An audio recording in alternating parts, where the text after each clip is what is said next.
Just 2 days away now from your investiture. How are you feeling? What emotions are you feeling going into this? I'm feeling really excited. It has been kind of a long 4 months since the election. You know, it's a little bit unusual. I think it's the only office, judicial office is the only office for which there's that big a space between the election and taking office. So I am definitely ready to go and ready to get to work on the Wisconsin Supreme Court. Yeah, what's that transition period been like? Are you settling in all right? A lot of it has just been making sure that I'm leaving my Dane County Circuit Court caseload in good shape. So I have been holding trials and issuing decisions and just making sure that everything is in as good a shape as it can be for the incoming judge. Really, there's not a lot of preparation or training to become a Wisconsin Supreme Court justice. I've met with several of the justices just to talk about obviously the job and things that they did to try to prepare themselves. But I think it is one of those jobs that you learn by doing. So that's the plan. Do you feel ready for the 25-26 term? Yeah, absolutely. I think there will be some work to do between Friday, when I actually take office, and the first set of oral arguments that are scheduled in September, just to familiarize myself with the cases that have already been accepted by the court for this term, to get up to speed in what the legal issues are that are presented in those cases. I have hired 2 law clerks, so I'll be getting to know them and helping to orient them to their duties as well. But as I said, I'm ready to go. You've obviously got a very ideologically diverse group of colleagues on the court. What's some of the advice they've given you and how have they received you? You know, they really have given me pretty consistent advice across the board. And it is really, it's clear to me that it's really important to all the justices on the Supreme Court to keep an open mind, to listen to one another, to not get too wedded to a position in a case too early, because things can change at oral argument, things can change during discussion among the justices, and that is something that they've all told me. Things can seem pretty tense on the court at times, justices at each other's throats occasionally. Is it similar behind closed doors? What's that been like in your experience? You know, my experience so far is that everyone has been collegial and welcoming and just wants to help me to have this transition go as smoothly as I can. You talked a little bit about your current role that you're leaving as a circuit court judge. A lot of people who aren't familiar with the court system might think circuit court, Supreme Court, not a big difference.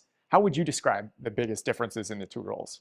Well, a circuit court judge is responsible for a general jurisdiction at the county level.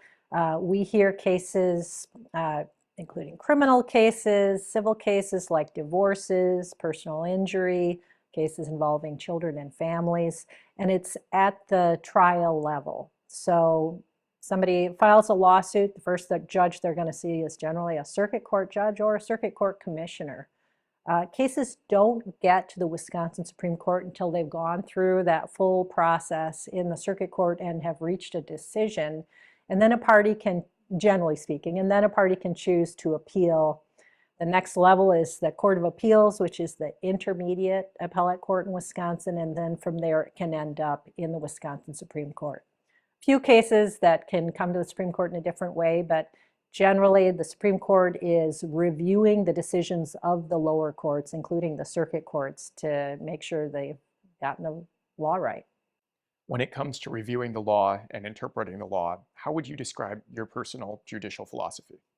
Well, I've said I'm a pragmatist, and in part that means that I pay very close attention to the facts of the case. And on the Wisconsin Supreme Court, I'm going to be looking closely at how the decisions that we are making are likely to be applied in future cases, because they do establish statewide precedent. Every case that the Wisconsin Supreme Court decides is going to be a precedent that all the lower court judges and lawyers around the state are going to use in future cases. So the facts and the context of how the law is being applied are very important in my mind.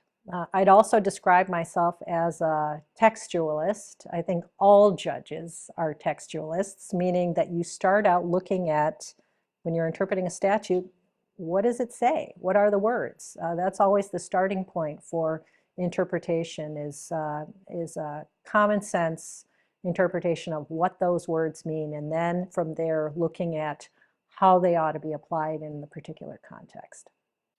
Does anything stand out to you as a potential challenge stepping into this role? Well, I am used to, as a circuit court judge, kind of being the master of my own domain. I make a decision and that's it. Most cases don't go up on appeal to the Court of Appeals or Supreme Court. So in the vast majority of cases, the decision I'm making is going to be the decision that stands for the parties in that case. On the Wisconsin Supreme Court, as you know, 7 justices. They make decisions as a body. Justices can dissent or file a concurrence, which is often done when they agree with the outcome but disagree on the way to get there, the reasoning. So there doesn't need to be 100% agreement in all cases, but I think there's a lot of value when the court can be unanimous. So that's something I'm going to be paying close attention to, and just getting accustomed to working on a court that's a body rather than working as an individual judge.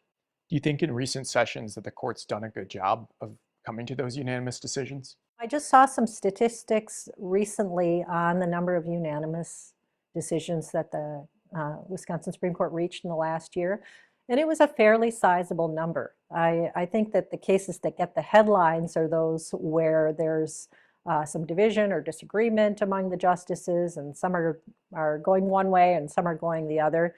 But there are many cases where the court is able to reach a unanimous decision, or there might be a unanimous result and a concurrence with a justice who thinks that the case might have been reasoned a different way. I think it is working. I also think it's entirely appropriate for a justice to issue a dissent if they simply believe the majority got it wrong and the case ought to have been decided a different way. You talked about the importance of precedent. In some of these more divisive cases recently, we've seen justices accuse each other of ignoring precedent. Do you think that the court has overstepped or expanded its authority in recent years? No, I wouldn't say so generally. I think that there have been cases over the years since I've been watching the Wisconsin Supreme Court, which is a long time, 25 years or so. You know, there are cases where I felt that the Supreme Court wasn't closely following precedent or didn't have a good reason for overturning a precedent. But by and large, I do think that the justices on the court now are appropriately considering precedent and are careful not to overturn precedent unless they think there's a really strong reason for doing so. You mentioned you've been paying attention to the court for 25 or so years. How long, in your mind, have you pictured yourself being on the court? Well, I first argued in front of the Wisconsin Supreme Court back in 1998. So I'll say that that is probably the point at which I could have that vision. It's not something that I thought then, you know, I was a 32-year-old lawyer, that I would be achieving anytime soon, but it was an inspiration to me, and something that in more recent years I have, you know, thought I would try to pursue if the right opportunity arose. A lot of voters on either side of the aisle seem to think that justices are making political decisions on the court. What do you think of that perception? Do you believe it's fair, accurate? Is it dangerous? Yeah, well, I don't believe the justices on the court are making political decisions, even when they sharply disagree. As you said a moment ago, there's a range of, we'll say, ideological points of view, a range of different judicial philosophies, approaches to the law, approaches to justice, represented by the justices on the court. And my belief is that when they differ, it comes down to those differences in philosophy or ideology. I don't believe that any of the justices on the court are making decisions from a political lens or based on a political outcome that they want to achieve. And it is, really distressing to me when I see justices on the court accusing each other of partisanship in making their decisions. Because what I see is justices who have, deeply held beliefs about the law and how it should be applied, and are appropriately explaining their decisions, explaining how they're relying on precedent, or if it's a situation where the court is expanding the law, or maybe narrowing or modifying a previous precedent, that they do a good job of explaining why they're doing that. You have some political involvement in your past, working for a Democratic governor, as an attorney, challenging Republican-authored laws on abortion, collective bargaining. You've also promised to be a fair and impartial justice. How do you reconcile those two things? Well, I think it's important for members of the public to understand that there's a real big difference between being a lawyer and being a judge. So when I was a lawyer, I was advocating for my clients. So the cases that you just mentioned, for example, I represented the League of Women Voters, who wanted to challenge some voting laws that they felt were infringing on the right to vote of Wisconsinites. And that was their position. I stepped in as the lawyer and made, the best, most persuasive legal arguments that I could to present those issues to the courts. Now, as a judge, I'm no longer an advocate for a party. And I've been a judge now for 7 years. And all judges were lawyers once and have to make that transition from being an advocate to being a neutral, objective decision maker. So that's the thing I'd want members of the public to understand, is that I went through that transition some years ago, and I am not approaching the job as an advocate. You beat your opponent by a wide margin, 10 percentage points in April. It was the most expensive state judicial race in U.S. history. Do you see yourself as having a mandate from voters in that election? And if so, what is that mandate? Well, Wisconsin is one of those states where our justices and all of our judges actually are elected.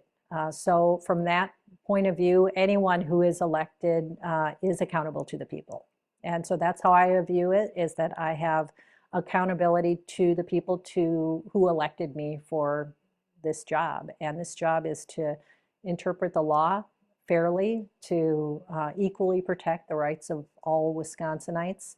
I don't expect that all Wisconsinites are going to agree with every decision that I make. This is a purple state. There's a wide range of points of view out there. But what I hope to show people is that I'm making my decisions based on what I believe the law requires, and not making decisions, again, through some kind of political litmus test. Having gone through a judicial election, the biggest judicial election you could go through in the state, do you believe that's the right way to be selecting justices?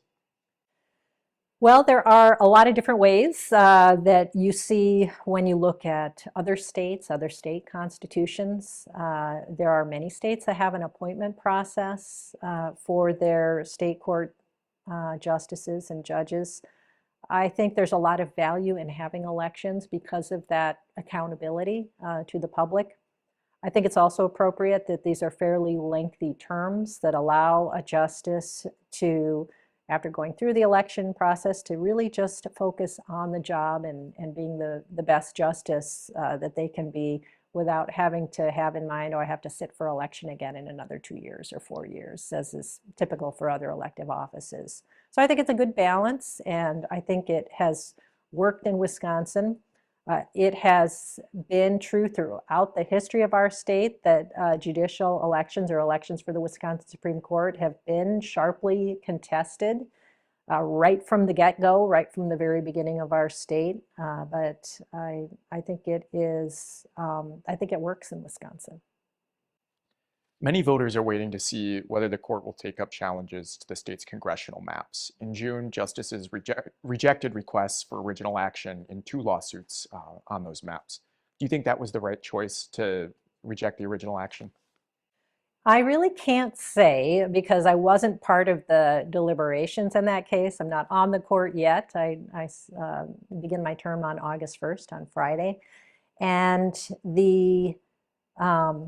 you know, since I've been really busy wrapping up my circuit court workload, I did not, you know, dip into those files and read the petitions and responses that were filed by the parties in those cases. So I'm just not in a position to know how I would have voted, whether I would have joined the majority of justice, or I think all of them. I believe it was unanimous. So whether I would have agreed, I can't tell you because I didn't look at the filings. Really appreciate the opportunity to talk to you today.